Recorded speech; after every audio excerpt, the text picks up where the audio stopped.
This channel does not promote any violent, harmful, or illegal activities. All content provided by this channel is meant for an educational purpose only. জামুরিয়ায় Trinamool বিধায়ক হরেরাম সিং এর নামে দুটো voter card, একই সঙ্গে পশ্চিমবঙ্গ ও উত্তরপ্রদেশের voter Trinamool বিধায়ক। SIR আবহে বিস্ফোরক অভিযোগ করে তদন্তের দাবি করেছেন সুকান্ত মজুমদার।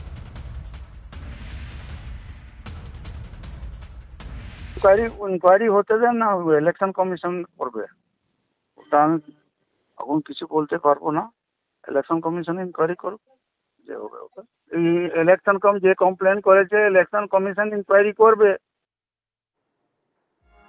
চন্দ্রশেখর আমাদের সঙ্গে রয়েছেন, আমাদের সহকর্মী। চন্দ্রশেখর একজন এমএলএ, তিনি বলছেন যা তদন্ত করার নির্বাচন কমিশন করবে। অবশ্যই তদন্তের ব্যাপার, কিন্তু বিষয়টা যে তিনি নিজে একবার খোলসা করলেন না যে সত্যি সত্যি তার নাম আছে না নেই, আর গোল গোল করে উত্তর হয়ে গেল না।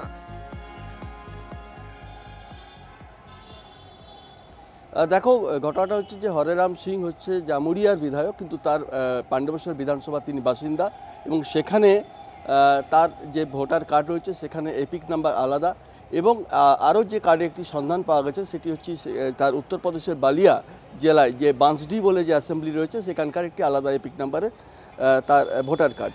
এবং তিনি কিন্তু স্পষ্ট করলেন না যে এই কার্ডটি তার কিনা, আদৌ তিনি এই কার্ডটি আগে ছিল বা স্যারেন্ডার করেছেন বা করেননি, সেটা কিন্তু তিনি স্পষ্ট করলেন না সংবাদ মাধ্যমের কাছে। তিনি এড়িয়ে বলেন এটা তদন্ত করুক নির্বাচন কমিশন। তার পাশাপাশি তুমি দেখবে যে দুটি কার্ডেই দেখা যাচ্ছে 2024-এর অক্টোবর এবং ডিসেম্বর পর্যন্ত আপডেট দেখানো হচ্ছে, অর্থাৎ দুটি কার্ডেরই কিন্তু ব্যবহার হয়েছে, যেটা মনে হচ্ছে যে কার্ড দুটি সামনে এসেছে।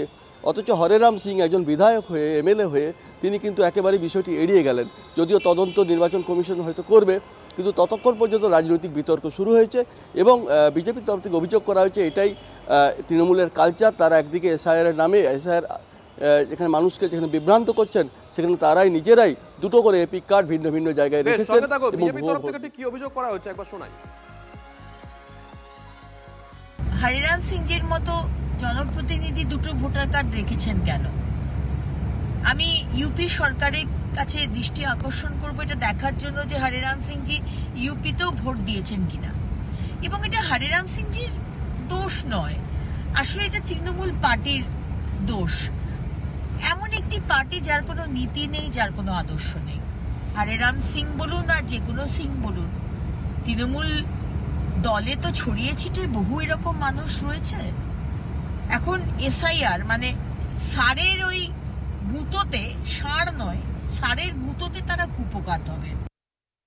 সুকান্ত মজুমদার এই মুহূর্তে আমাদের সঙ্গে রয়েছেন। সুকান্ত বাবু, শুভজিৎ রয়েছি। আপনি যে অভিযোগটা করেছিলেন তার পরিপ্রেক্ষিতে আমরা হরেরাম সিং এর সঙ্গে যোগাযোগ করেছিলাম।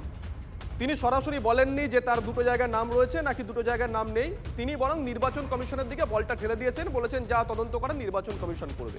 সুকান্ত বাবু, আমার একটা পরিষ্কার প্রশ্ন, আরপি অ্যাক্ট 1950 অনুযায়ী 31 নম্বর ধারায় স্পষ্ট করা আছে এরকম যদি কারোর হয়ে থাকে তাহলে তার জন্য জেল জরিমানা দুটোই হতে পারে। সুকান্ত বাবু, দেখুন, এসআইআর নিয়ে কেন তৃণমূল কংগ্রেসের এত মাথা ব্যথা, কেন তৃণমূল কংগ্রেস রাস্তায় নেমেছে এখন বুঝতে পারছেন তো? সাধারণ মানুষের কোনো অসুবিধা নেই, অসুবিধাটা হচ্ছে তৃণমূল কংগ্রেস সমর্থক, তৃণমূল কংগ্রেসের হয়ে যারা রাস্তায় নেমে মারামারি করে, যারা ব্যবসা করে খায়, এক কথায় যদি বলি, তাহলে তাদের হচ্ছে অসুবিধে। এবং সেই অসুবিধাগুলো এক এক করে যত এসআইআর এরকম এগোবে তত দেখবেন এই একের পর এক তথ্য প্রমাণ বেরিয়ে আসবে, তাতে স্পষ্ট হয়ে যাবে বাংলার মানুষের কাছে যে কেন যে এসআইআর এর এইভাবে নগ্ন বিরোধিতা তৃণমূল কংগ্রেস করছে। ধন্যবাদ। আমরা কথা বললাম সুকান্ত মজুমদারের সঙ্গে। যে খবরের দিকে নজর রাখছি আমরা, জামুরিয়ার তৃণমূল বিধায়ক হরেরাম সিং এর নামে দুটো ভোটার কার্ড, একই সঙ্গে পশ্চিমবঙ্গ এবং উত্তরপ্রদেশের ভোটার তৃণমূল বিধায়ক। এসআইআর আবহে এমনই বিস্ফোরক অভিযোগ করে তদন্তের দাবি করেছেন সুকান্ত মজুমদার। অরূপ চক্রবর্তী, তৃণমূল কংগ্রেস মুখপাত্র, এই মুহূর্তে আমাদের সঙ্গে রয়েছেন। অরূপদা, শুভজিৎ রয়েছি। আপনি শুনছিলেন সুকান্ত মজুমদারের বক্তব্য, লাইভে শোনাচ্ছিলাম আপনাকে। দেখুন, হরেরাম সিং এর সঙ্গে আমরা যোগাযোগ করেছিলাম, তিনি কিন্তু অভিযোগটা নস্যাৎ করেননি, তিনি স্বীকারও করেননি তার দুটো ভোটার কার্ড রয়েছে। তিনি বলেছেন যা তদন্ত করে নির্বাচন কমিশন করবে। দল কি বলছে? আমি সুকান্ত বাবুর কাছে জানতে চাইব, সুকান্ত বাবু সম্ভবত একজন মহিলাকে চেনেন যার নাম কোয়েল চৌধুরী। ঘটনাচক্রে ইনি আবার সুকান্ত বাবুর স্ত্রী হন। সুকান্ত বাবুর স্ত্রীর নাম জলপাইগুড়ি জেলার ভোটার লিস্টে রয়েছে আবার সুকান্ত বাবুর স্ত্রীর নাম বালুরঘাটেও ভোটার লিস্টে রয়েছে। সুকান্ত বাবু কি নিজের বউয়ের বিরুদ্ধে থানায় অভিযোগটা দায়ের করবেন?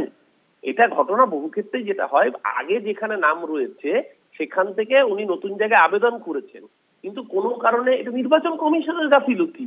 এই নির্বাচন কমিশন কেন নতুন নাম তোলার পরে পুরনো নামটা বাতিল করেনি?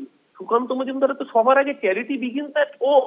নিজের বউ একসময় জলপাইগুড়ির বাসিন্দা ছিল, জলপাইগুড়িতেও তার নাম রয়েছে, আবার এখানে আপনার বালুরঘাটেও তার নাম রয়েছে। যে নিজের বউয়ের দু জায়গায় নাম রয়েছে, সে অন্যের নাম নিয়ে বড় বড় বাতিল মারছে। এখন এটাই বিজেপি।